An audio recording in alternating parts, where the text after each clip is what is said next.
great. Didn't know better. I'd say those roses are from Ayacucho. I really would. It's just a place in the Andes. It's very beautiful. Ayacucho? Aya, Ayacucho. Ayacucho. Have you been there? Yes. Tell us about it.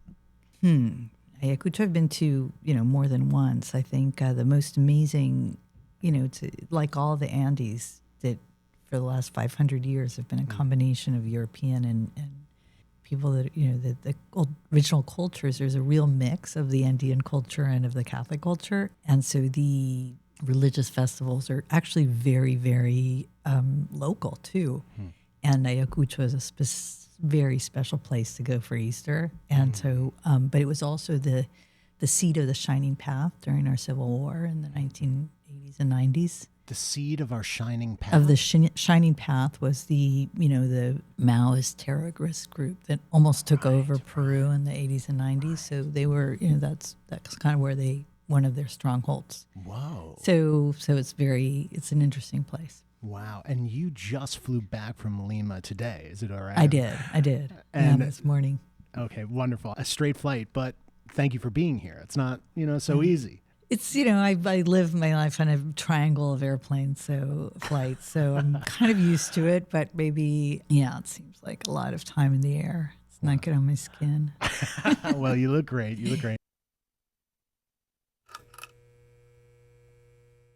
Ashley, who do we have here? Yes, so we're welcoming Patricia Lizarraga, who's the Chief Investment Officer of Hypatia Capital, which we got connected on LinkedIn, I think, around women and investment topics.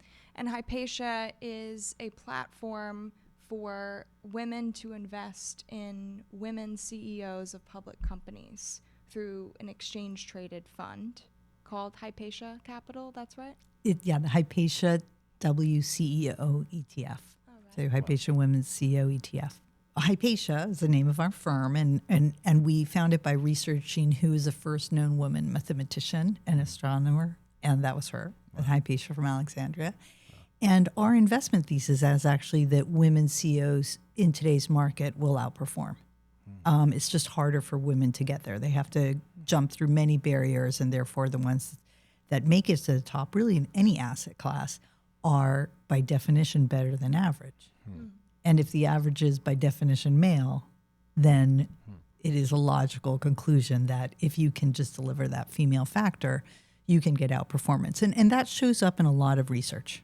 Research in all asset classes is showing that, whether it's in early stage or even in public companies or in hedge funds. So when we thought about a product to create that would allow, so let me take a step back. Hypatia, I created Hypatia almost 20 years ago based on this thesis that I thought women outperformed. But my original background was in private equity and investment banking. So the asset class or the types of companies that we were looking at were private, or at least had private investors. And around 20 years ago, the early stage investing in women, angel capital for women, also started taking off with companies like Golden Seeds here in New York.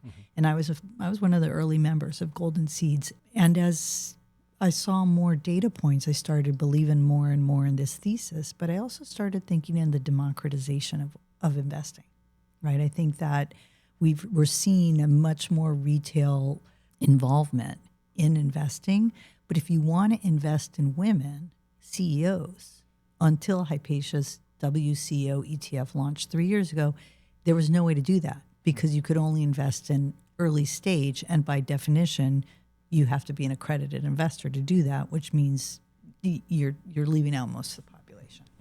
So we wanted to create a product that both delivered the alpha that we believe is part of this female factor, but also that every person could invest in. And the ETF, which is exchange traded fund, as you said, which means it trades on the New York Stock Exchange. It's highly regulated. One share is $34. Literally everybody can buy it. We wanted to make something available to everybody.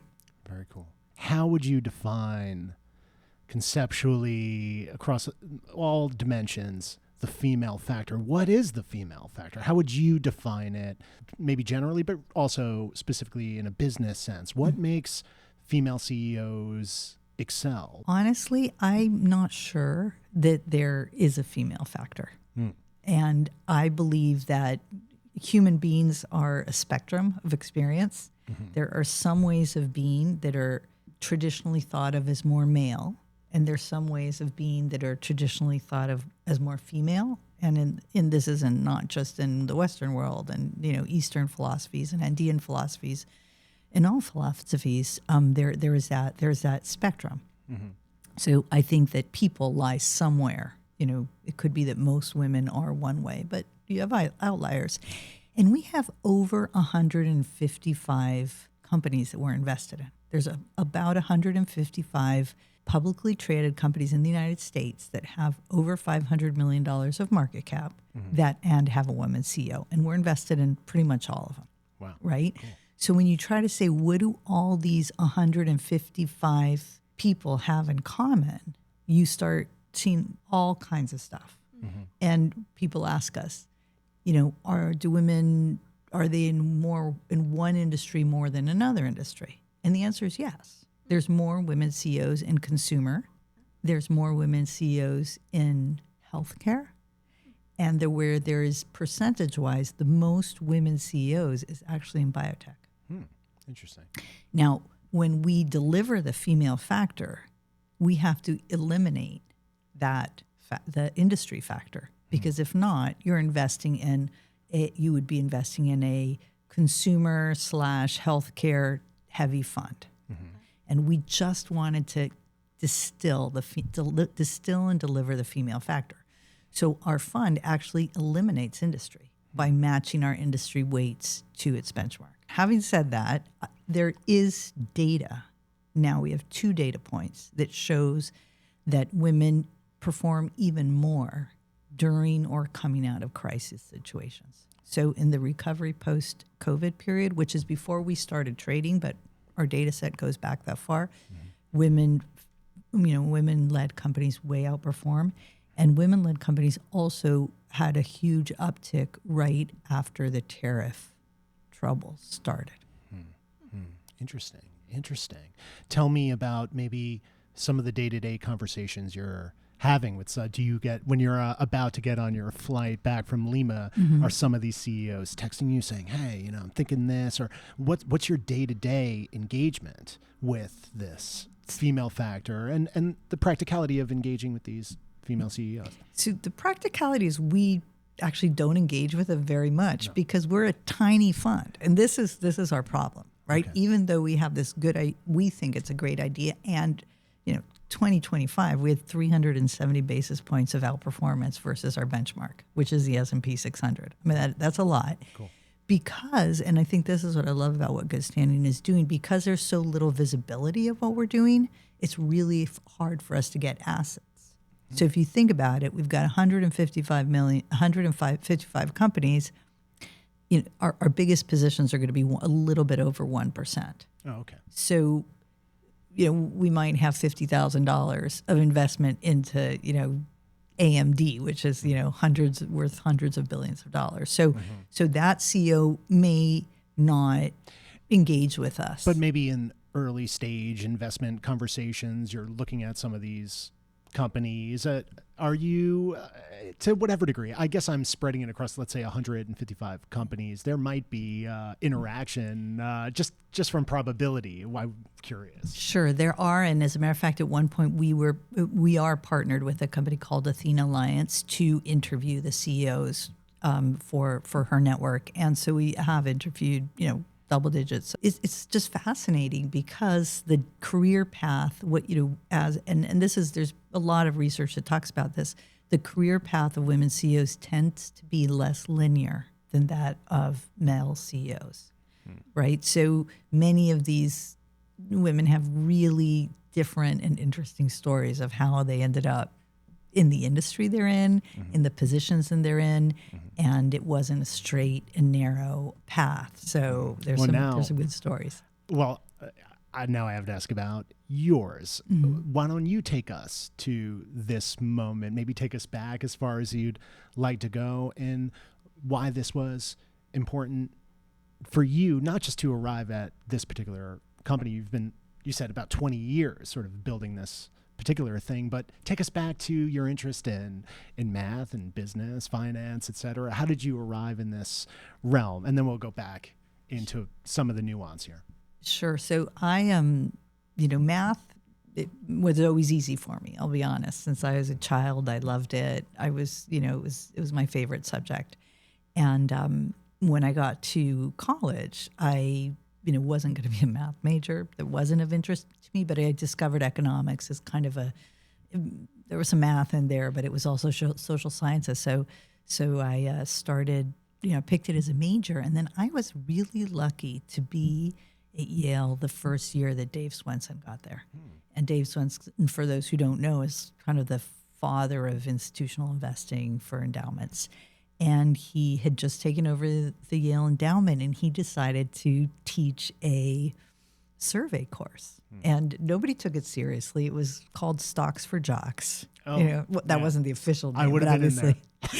It's called Stocks for Jocks. 95% of the students, I think, were guys. But my roommate, who had her own portfolio for many reasons, convinced me to take this class. And it was just so fascinating. I thought the application of math, the application of economics, the application of social sciences was so interesting that I became very interested in finance. And Dave Swenson, in a very Dave Swenson way, he told all of us, okay, I want you guys to get that Wall Street Journal subscription, the student one. It's like $1. Okay. And that's when Wall Street Journal was not a news. It was just finance publication. This is in the 80s. Right. And you'll figure out what you want to do next by what articles you keep on reading. If you read one article a day, you're going to start seeing that your interest lies somewhere. So that's how I ended up in investment banking and M&A.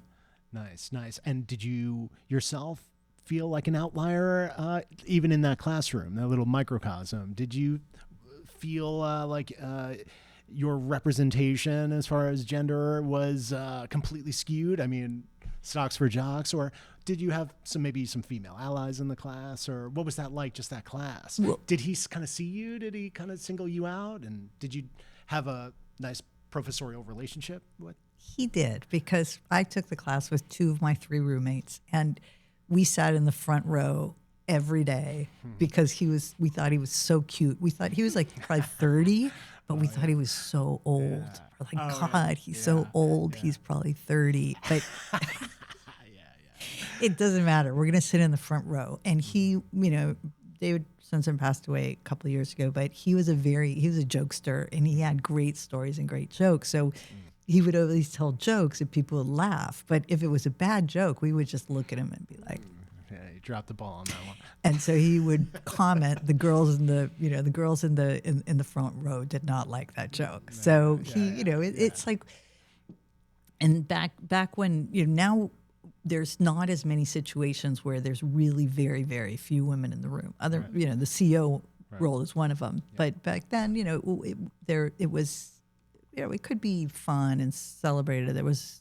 But yeah, of course, if women in finance even today, I mean, I would, it's sad that there's not more young women going into finance, and I and many other people are doing everything we can to get more women interested in finance, because it's a very creative and lucrative job. And people think of it as boring, but it's actually really fun because there's constant learning, right? There's no way you can know everything in the business. So there's amazing organizations here in New York City, like Girls Who Invest, who are now, bringing thousands of women into finance, but we have to do more.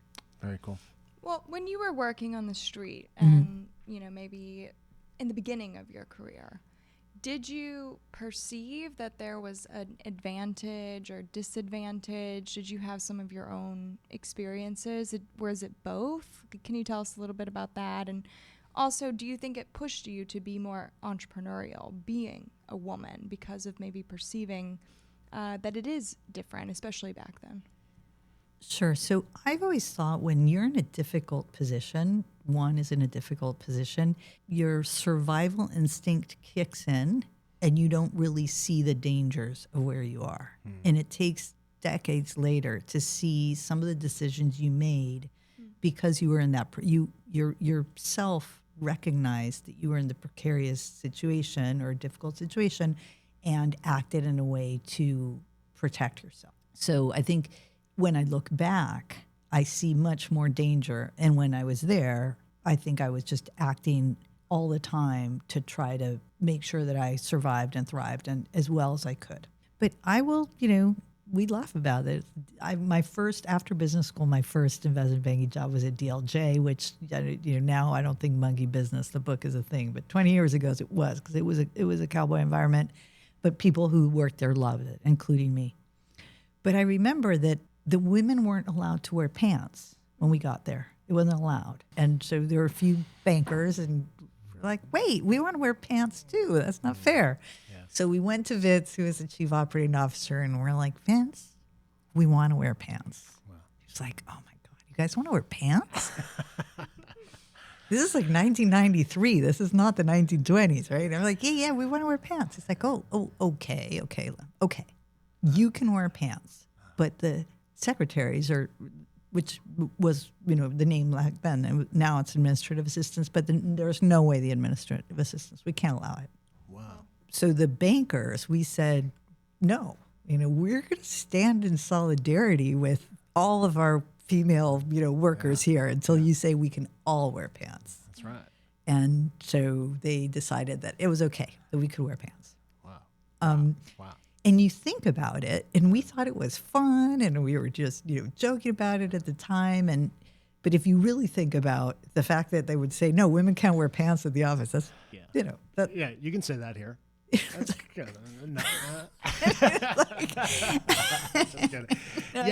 What it is a very soft mode of subjugation and perhaps even sexualization simultaneously. And just general sort of gender norms and all of that sort of smushed together. And you kind of said, where it's time to, and staging this nice, with solidarity, this front to come in and sort of hold the line, so to speak, and sort of push that aside, So yeah, it's an anecdote to some degree, but something like that is huge, right? Because it's not really about the skirts. It's about whether or not everybody's on sort of equal professional footing within this space, right? Yeah. So, and I think a lot has changed since there. But when I started in my career, there were 0 women CEOs Wow. in the S&P 500. None. Wow. And there wasn't one until the year 2000, right? And today there's close to 10%. It fluctuates around 10%. Interesting. Yeah. But that still means that 90% of the CEOs of publicly traded companies in the United States, over 90% are men. And that doesn't seem to jive with the fact that women are more than 50% of college graduates and tend to have much higher grades. So there's something that's not exactly working. I'm not saying, what the right balance is, I'm not sure. But I think that when you have a 90-10 situation, you can usually have an hypothesis that there's something that's not balanced. Yeah, I mean, there's a lot of old barriers to entry. A lot of people will point at things like childbirth, gets thrown in there. That's a whole sort of almost separate conversation in terms of, you mentioned earlier, a nonlinear path.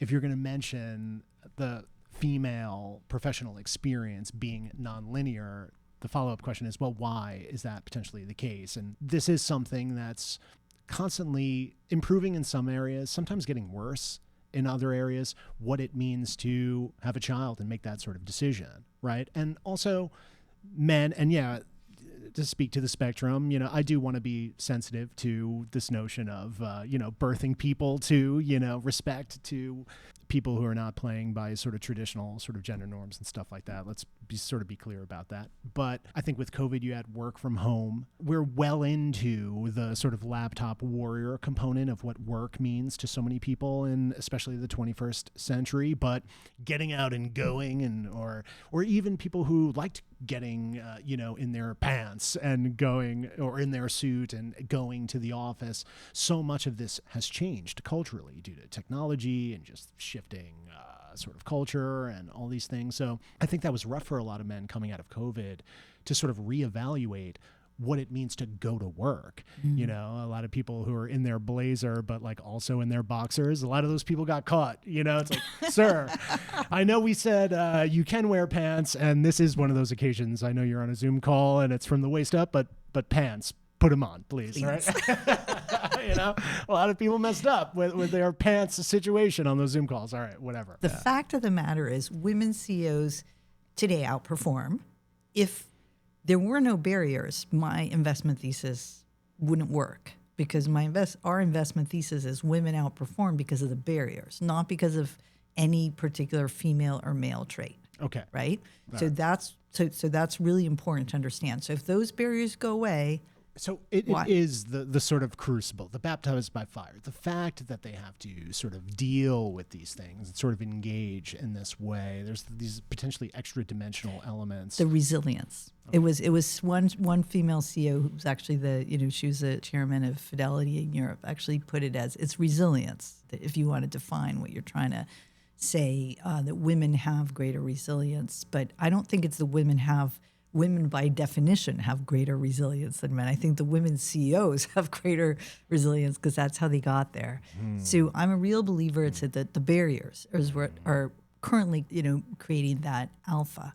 But our point of view is if the people who are making decisions about who the next CEO is going to be understood that women, all things being equal, outperform men, then wouldn't they want more women on the short lists for the CEO position of every company in the United States? Yeah. Right? So if you look today, I think Emma Hedgecliff wrote in Most Powerful Women that Apple has, there's 5 or 6 names that are being thrown out, and there's one woman, potential successor to Cook. Right. There's a Harvard Business School review article that tells you if there's one woman on the list, short list, statistically there is a 0 chance she'll get the job. Ooh. It means that some people will still get the job, but statistically 0. So you need at least 2. Yeah.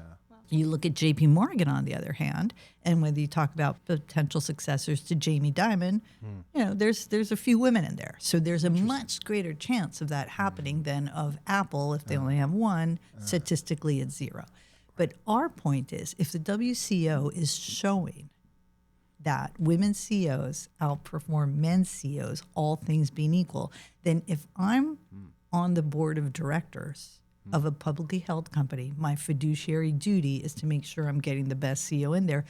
Shouldn't I have more women on that short list? Yeah. And I am on the board of a publicly traded company. It is my fiduciary duty, right? Yeah. So if we know that exists, then we would have more women on the short lists. Yeah. But because the WCEO has such small assets under management, it is not a well-known ETF. Oh. So the people who are on these boards of directors or our search executives don't have the data because it's not known, right? Right. But the WCEO ETF, as far as we know, the Hypatia Women CEO Index is an S&P calculated index. It is the only index in the world that measures the performance of female CEOs. Fascinating. Right? But if nobody sees that data, then they're not going to act on it. Yeah. So that's why for us, we're so passionate about getting more access in the WCEO so it's a known data point and people can start using it in putting more women into the short list for CEO, and that's what would create the change. Hypatia Women CEO Index is a continuous index. We have data back to 2018 through today. It was launched in 2022, and so we have 4 years of live data, but almost 10 years of the index. Okay. So what it allows us to do is really compare men to women. Mm-hmm. So the case studies that we've seen, for example, or data points that we say, how are women CEOs and men CEOs acting differently? Okay, yeah. Tell us that about we can that. say. So, for example, women CEOs, this is no surprise, promote women into CEO track management positions, CEO being the next spot, at 2 times the rate men do, right? So if we want more women CEOs, so that's just a fact. And that, how do we measure it? We measure the amount of women in CEO ready positions in the 155 companies in our portfolio versus the whole data set, which is the S&P 600 in this case. And we know how many, what the percentage is for women and what the percentage is for men. We take out the HR position, which is not, and GC, which are not CEO ready positions, and we get a 2x. Okay. Wow. So if we would have more women CEOs, we would have more CEO ready women executives, and we would, it would be a virtuous circle. So that's one data point that we think super important. The other thing that happened, I mentioned, right when the tariff turbulence happened in April, we saw some really extraordinary outperformance of our portfolio. So much so that mainstream publications started calling us and saying, why, what is with this performance? What's going on? And so we took a look at data points, and it turns out that, yes, women CEOs tend to have less debt and more cash on their balance sheet, so that they run companies in a way that will do better in turbulence. It's when we see outperformance or underperformance that we start asking, why is our portfolio acting that way? And so it is constantly evolving and keeping us on our toes to try to figure out what else we can find.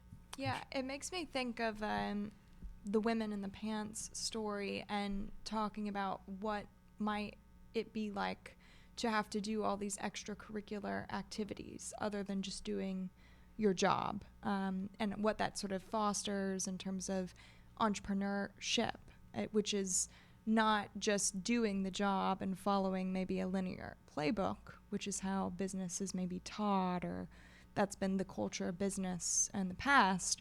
But then you have all these women who found themselves in these positions and said, if I'm going to get to the top, I'm going to have to be a little more creative.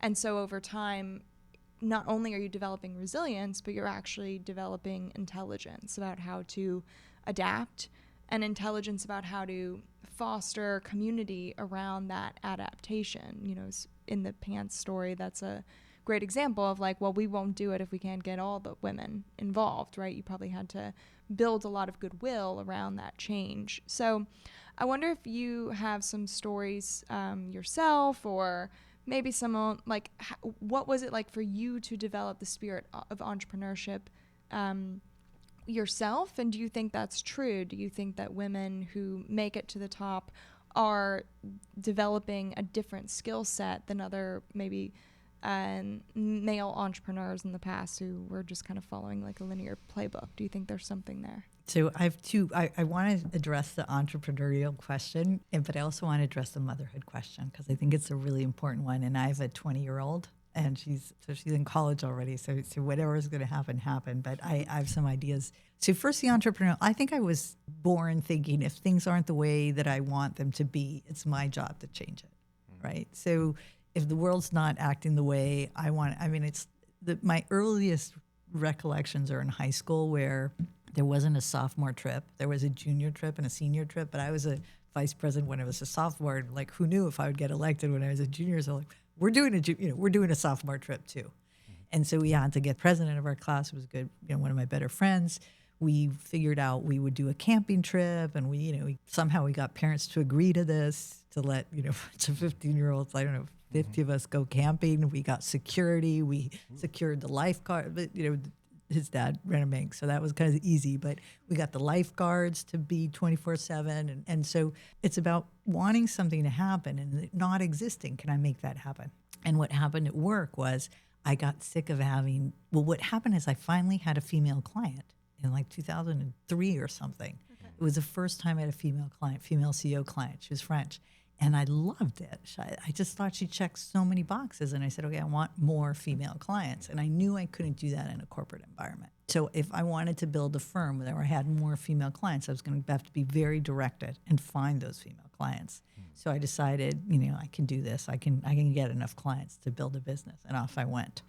It did overlap with me becoming a mom. And so I think there are considerations, and you both brought them up, that we have to think about thinking about the workplace differently for parents. So on the entrepreneurial side, it really started before I was in the workforce. It was really just like build the world you want. When I got into the workforce, I realized there's a lot of things that are gender nuanced that aren't the way I like. And so at DLJ, we did the pants thing, and there's other examples of things I've done with my colleagues, for sure, never by myself until we get to the Hypatia story.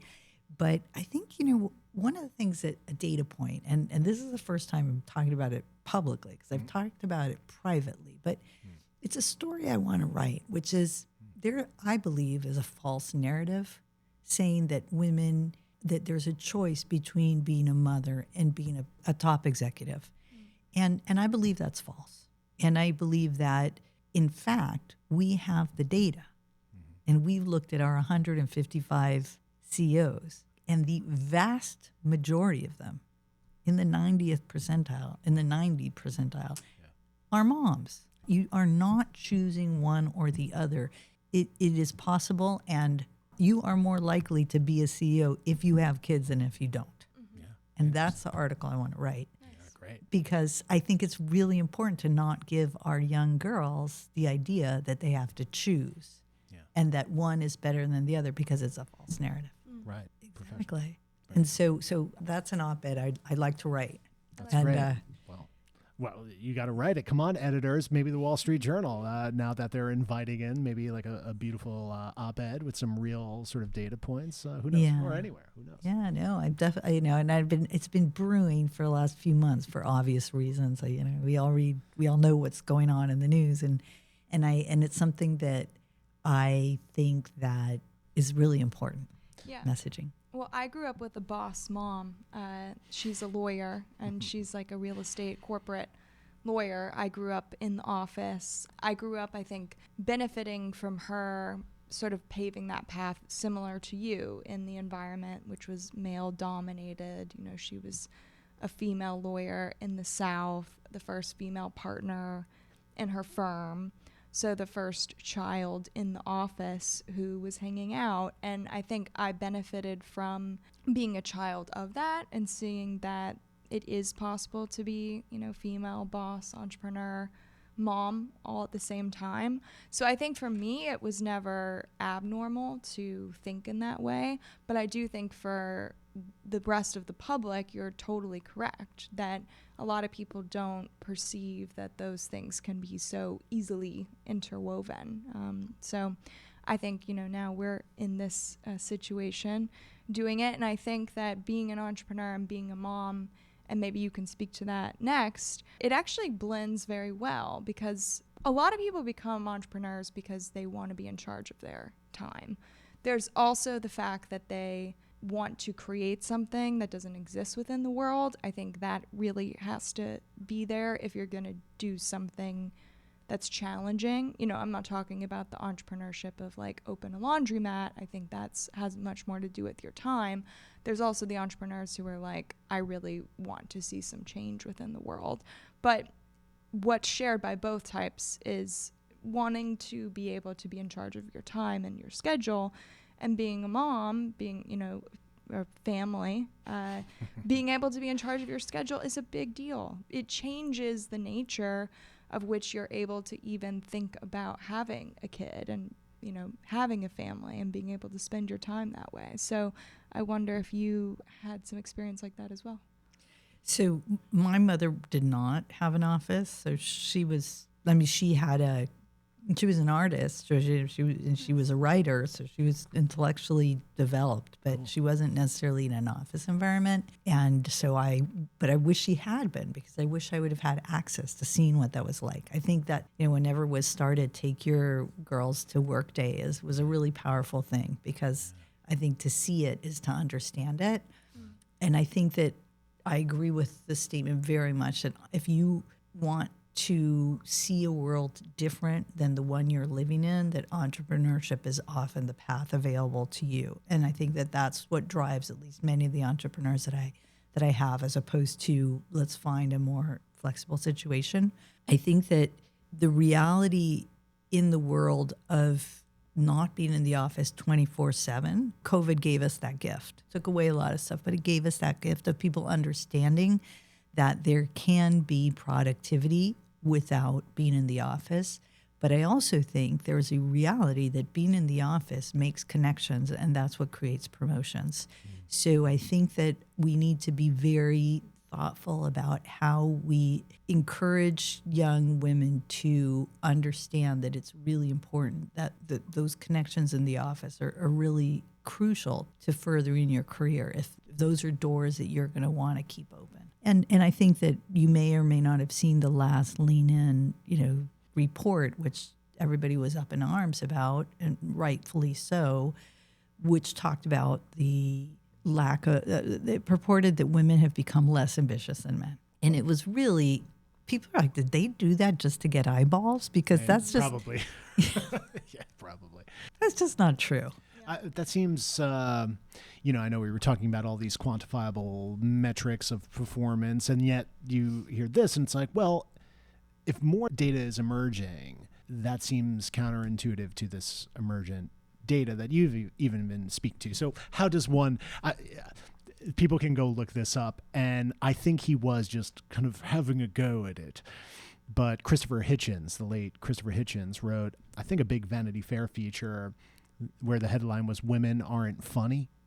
And it caused a huge uproar in every female comedian, and he, was wryly drinking his whiskey and smoking his cigarette and going, it worked. You know what I mean? So women, of course, are funny.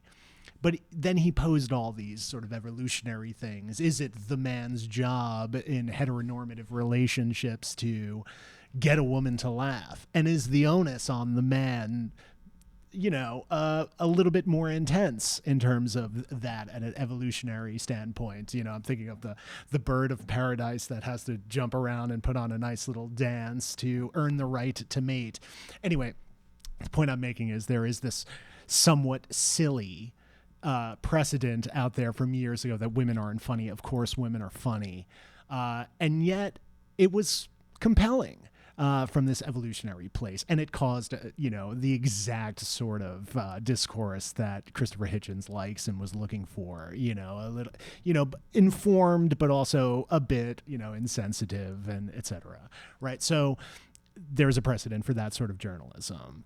Tell us about some of the things, because I did not read this. What was the larger sort of thesis, or what were the indicators that women are becoming less ambitious? Is it this sort of like trad wife internet thing? I don't know if you're familiar with this. Let's not go into that women have these established gender roles, certainly under the maybe perhaps the present American political paradigm, and not just American, a sort of a return to something that was preferable or something like that. And never existed to start with. So but which is why I want to write this op-ed about, have kids, you're more likely to be a CEO. Want to be a CEO, have kids. I don't know what the title is. Might be that one. And in terms of the ambition, the parts of the Lean In report I wrote, that I believe what they're doing is they're interviewing corporate women about what they want next. Okay. And so they interpreted data of not advancing being the priority as a lack of ambition. But what the blowback has been is that that's not what it means. It means that women feel that that they have better possibilities of succeeding outside of corporate America right now. And therefore, that's where their best chances lie to get ahead.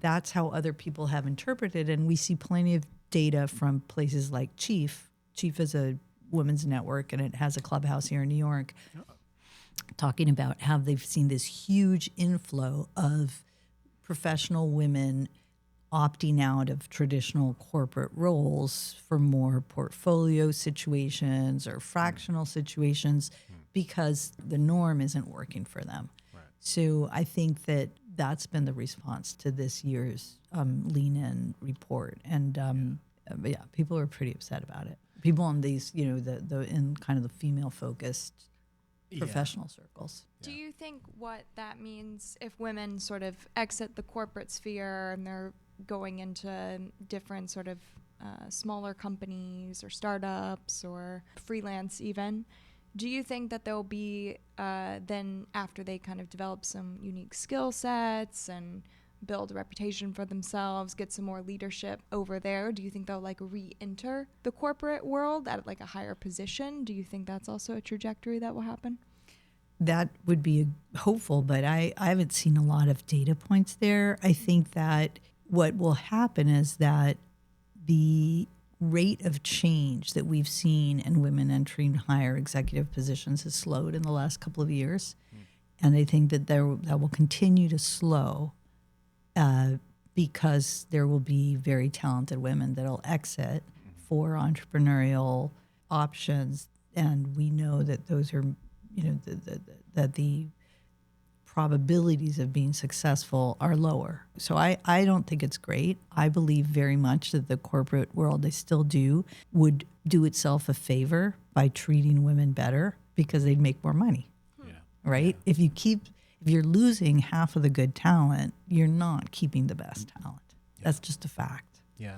I do think, over the last 10 years, there's been a lot of reports just in terms of general diversity being beneficial to your profit margins within a company. How diverse is your C-suite or even your general managerial level? Is there diverse representation offering multiple perspectives on a particular issue or even crisis moment?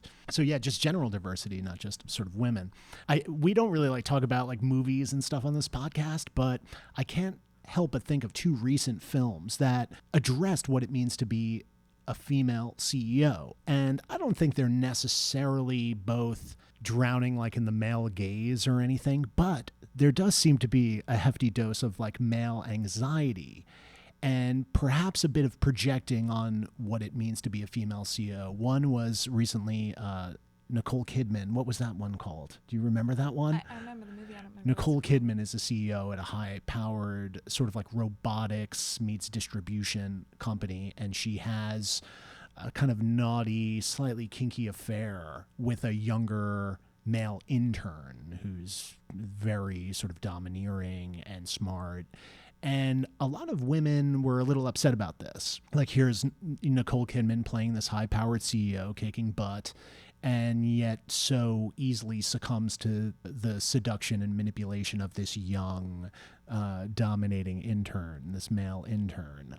I'll put that name up there. I can't believe I forgot the name of that movie, but it was pretty good. It certainly was entertaining. And then very recently, I think the movie's still out in theaters towards maybe the end of its run, Bugonia, Yorgos Lanthimos, where Emma Stone plays a CEO, a very high-powered CEO, very sleek, very intense, very put together, not so different in terms of how she's portrayed in The Office to the aforementioned Nicole Kidman movie, but she may or may not be an alien in this version, and is she lacking some essential human component? So I'm just saying, in the sort of cultural cinematic zeitgeist, the female CEO is here and sort of present, and yet being met with quite a bit of suspicion or a lack of humanity or something, like, or you must be an alien, or you must be wrapped up in some kind of gendered professional dysphoria that can be interrogated, perhaps even physically or something, and pushed to extreme. So these are movies, but just to say that perhaps even now, the reckoning is playing out, and it's entertaining, but it's a bit messy, and there is a bit of like a man hands on it, a little bit, and it's partially what adds to the sort of the juicy conflict that makes something actually sort of interesting. But it also is bearing the same sort of Christopher Hitchens kind of, well, I mean, really, I would check those movies out. I will. Begonia, and come on, man, I wish I had like a. Like I know the movie you're talking about. I just haven't seen it. And by the way, Babygirl. Or Baby something? No, that's it. Is that it? Yeah. Look at Ashley coming through. All right, so Babygirl, Bugonia, interrogating the emergence or the existence, the ongoing existence, and perhaps proliferation of a female CEO, and yet still there it is. So I don't know, is there room for a movie where a female CEO is responding to crisis, but it isn't necessarily one that's mired in her own sort of ongoing subjugation to some degree, willing or not, or is it murky or something? All right. So anyway, I'm putting that out there. So let's talk a little bit about how good standing, potentially, I'm not saying anything sort of locked in, but what we like to do is sort of look at these openly stated problems like, hey, you've got this model that works. There's a network there. There's data that is showing to some demonstrable degree that women are performing and outperforming, especially at the CEO role. What does good standing look like potentially in terms of how we can help amplify this in some way, or just generally our sort of shared ideology in addressing things like this? What's your perspective on that?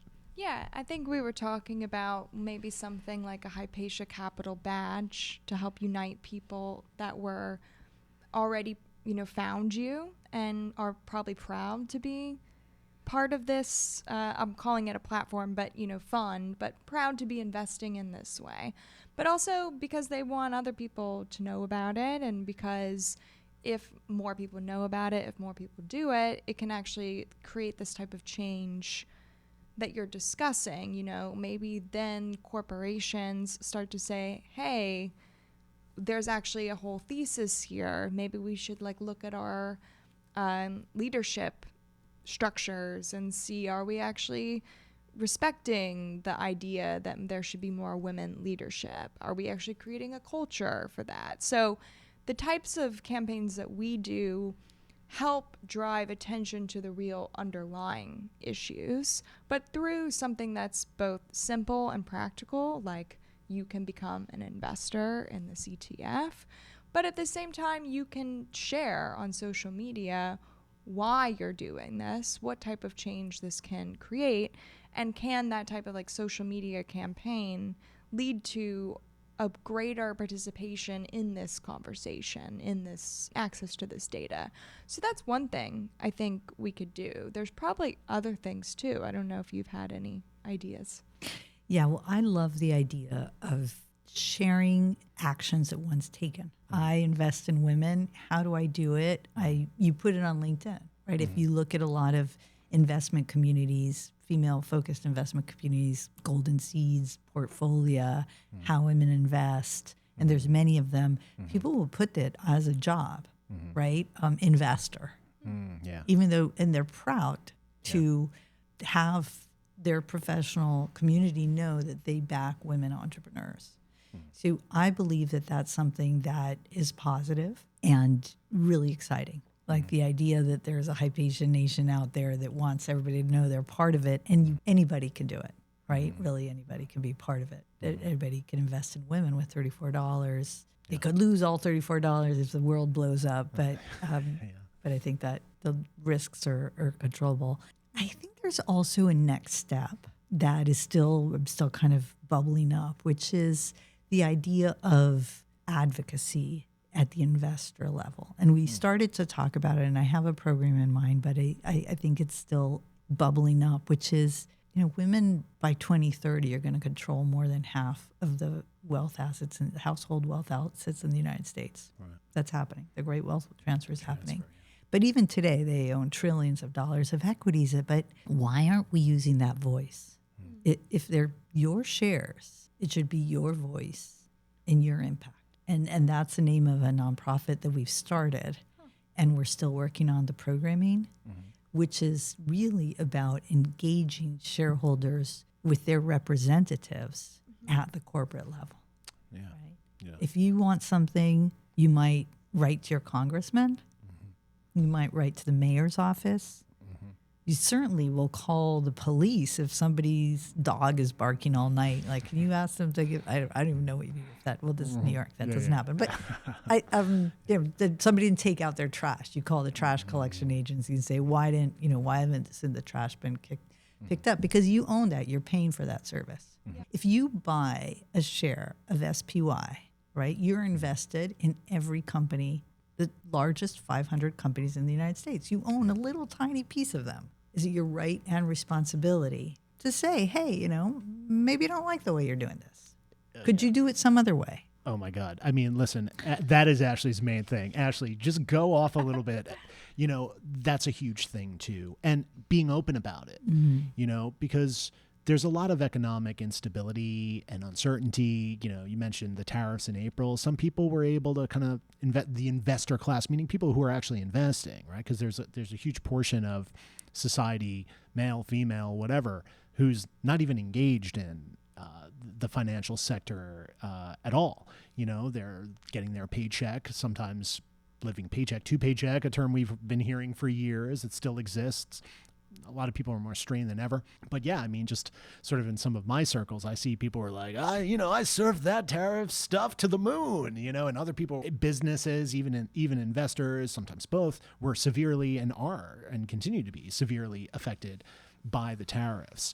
I also think, and Ashley, I'm going to throw this right to you because nobody goes harder than Ashley, at least in my circle when it comes to this, that there are some organizations, some companies who are doing things that are, let's say, extremely problematic overseas, are incredibly disruptive to, let's just say, our sort of residential housing market here in terms of what's being bought up, what's being sold, their relationship to, pharmaceutical and military contractors who aren't always doing the greatest things, but stock goes up. Or, they're huge and just so deeply connected that to some degree it's like investing in a utility or something like that. But is that the only option? And can regular people, regular investors, you mentioned retail investors, but even people at all the way up, start making more conscious decisions, perhaps even more moral and ethical decisions about where and how they're investing their money? And can they do this in a way that is perhaps not as much of a sure thing, if anything could be a sure thing right now? And certainly people are looking for those sure things when things are uncertain. But perhaps there's a moment, a really bold moment, for people to make more conscious decisions about where they invest their money. But no, Ashley, please talk about this. Talk about, and how often we go in depth about this, and perhaps where Hypatia comes in here. And for people who maybe feel this way, and it's not everybody, but there might be enough people who are looking for just this option or sort of this excuse to say, well, I don't got to take it all out of, the big things, which I don't need to mention, but maybe I can put a little over here, or maybe I can do this and see what happens and watch this grow in a different way. And maybe I feel more ethically invested, more morally invested, or perhaps even sort of spiritually invested, and part of this platform too is intellectually invested, so. Well, we've been living in a paradigm where you can make money however you want. And as long as you're making money, you don't need to evaluate the moral consequences of what you're doing. And I think we have reached the peak of where that trajectory goes. And we see that leads to a world that starts to eat itself in more ways than one. And I think the answer to that is you can make money now, but you have to also be able to stand behind what your money is doing. And so that can have like a ripple effect within society, which I think starts with pointing to win-win situations. And that's a lot of what we've been doing here and where we started with radical systems. Like, where are there examples where there are impact companies? They're making money, they're doing impact. And can that be scaled all the way up where that becomes the norm? And I think that's what can be accomplished through some systems like you're describing, paired with some social media campaigns, which are like, hey, this company could actually divest from this and invest in this. Or this company could change its practices to no longer create these waste products, and instead they're going to figure out downstream use cases for their waste. You could do these case studies for every single company and find ways for them to be more responsible, which will be more profitable in the new paradigm, especially as things are shifting. And if you can help first, I think, identify what the company can do, then you can help rally a campaign of its investors, which can be true activist investing, not activist investing just to squeeze companies for more money, but real activist investing to help them adapt and have a long-term strategy. So I've been percolating on this for a while. That's, I originally got involved in the crypto space because there was a lot of people kind of speaking in ways that I thought were trying to do this. I didn't really find the collaborators that I thought there, although I think some of those technologies can be useful and some adaptations that need to happen. But, I think when you reached out, I was like, maybe, there's something here. And, I think you're seeing it from your own perspective too, which is we need to create more pathways for people who are owners of companies through their ETFs or through their wealth managers to come together to create change. And I think that can bypass the political system being the major place for making change, which is how we think of it right now, rather than spend all this time getting people elected who don't even understand how a lot of the company organization stuff works, where things are actually happening. We should just devote our energy directly to the source of the problem, these huge corporations. So I think that is, the next 20 years or whatever, of what needs to happen in terms of reorganization in the world. From a corporate governance perspective, we're 100% on the same path. After I spoke to you, I discovered there was this Aspen Institute and Pivotal were putting together this grant program, and they were asking for suggestions on how to improve the workforce for women. And that's when I thought, well, that's one that I want to write a proposal for, right? How about some shareholder advocacy? And so working on this, I'd love, it's still kind of in the works, but it'll be done next week, and then we can have a call and I can show you what our program is, because it's really exciting. And it's, we've been working really hard for the last 2 or 3 weeks to put it together, because it's due next week. But I think there is an opportunity to marry shareholder advocacy with retail investing that has not been harnessed yet. Totally. And that's something that I'd love to continue to discuss. Well, it sounds like we have a lot to work on and discuss and keep going. And, our first campaign with NYC 2030 and Grid Rewards evolved out of a podcast that we did, 9 months prior. So who knows? Maybe we'll be back here in 9 months talking about all the different ways people can get involved. But I think we should maybe point people towards how do they get involved with WCEO ETF today if they want to do that. It's the easiest thing to do in the world. If you have a brokerage account, whether it's Robinhood, Schwab, Fidelity, you can just put in the ticker. It's WCEO. One share is somewhere around $34. It fluctuates. It goes up, but it also goes down with the U.S. market. So the risk that you're taking is probably somewhere around the U.S. small caps. But again, the U.S. market is strong, and it's really a great way to feel good about your investing in women, because when you go to our website, which is www.ceoetf.com, we, like every other ETF in the United States, have to list our top 10 holdings. Okay.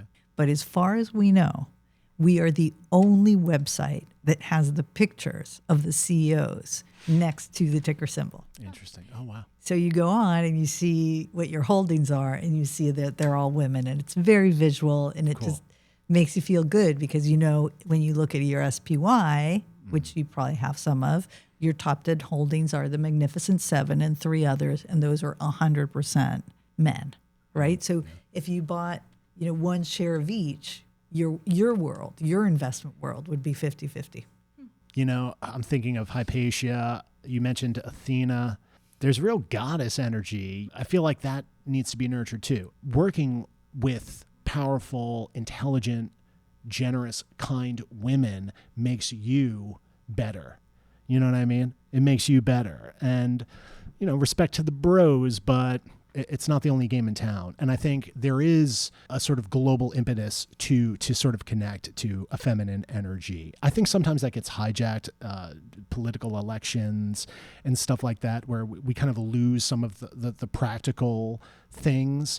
But I think we can all take a look around right now and go, we can use some of that, that feminine element that also is connected to this sort of deep wisdom and power. Like some of these women of the ancient world were incredible. It's okay to assume that energy in the present moment, so I love that it's right up there in the title of your organization. I hope everybody goes on a Wikipedia rabbit hole right now for Hypatia and checks into that. Why don't you take us out with something specifically about her that you admire? So if you want a really, really entertaining movie about her life, there was a movie called, it was with Rachel Weisz. Oh, love so her. if you like Rachel Weisz. Who doesn't? She made a movie about Hypatia that was called Agora. No way. Agora. Oh, cool. And it's a lovely movie that shows her as the intellectual she was, and is I believe respectful of her legacy. So I think she's such a wonderful person and such an amazingly intellectual powerhouse at her time. That it's a fun movie to watch. You don't have to go into super detail, and thank you for that.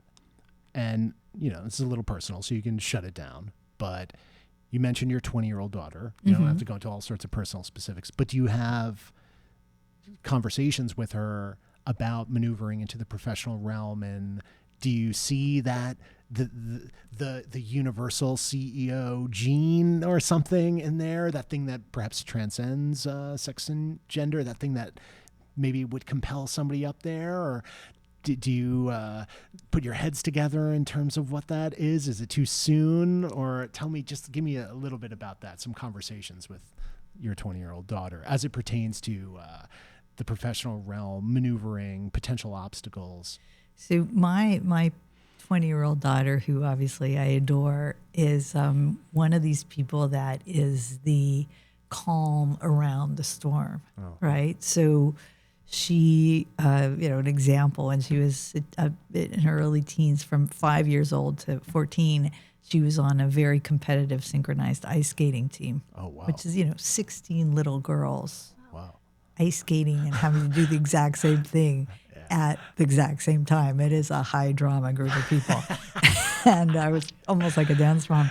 Right. And she was always chosen to be on the team because only 16 out of the 24 teammates skate at every competition. And there's only 6 competitions of the year. I mean, it's brutal. Wow. And she was always chosen, and she was chosen because she was always where she was supposed to be, doing what she was supposed to do, and doing it in a calm and efficient manner.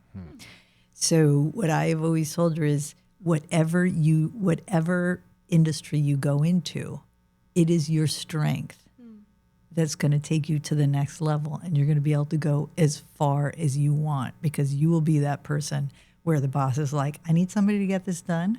Let me get Alejandra and do it without drama. Yeah. And so I could see if she wants to be CEO, she could be CEO of any industry, really, because that talent, and I don't even know if that's a female or a male talent, is what I'm saying. I mean, she's very pink, as am I. We're pink house. No doubt. They wear a lot of pink. No but I wouldn't even know if that calm, just cool and collected, when people say, was that a female trait or a male trait? Is it neither? It's just calm, cool, and collected. Pink, people might think is more female. Definitely likes that. And if her strength was something different, if her strength was being, the fastest spinner on the team, and that's why I would be like, go with your strength. That is going to get you the next job because they're going to want the fastest spinner at whatever you're doing. Yeah. And so I think as you have a child, you want to make sure that they feel loved and accepted, but also that you love those talents that every person has. They're just going to have a different talent. It's not what talent you were given; it's what you did with the talent you were given, right? No doubt. And that's why I think she will be able to really do whatever she wants in life. Sweet. She's at Notre Dame right now. Sweet. That's great. So they're all pissed off. I'm sorry, I'm not going to say bad words. They didn't get to go to the CFPs, and I think they would have died if Miami would have won.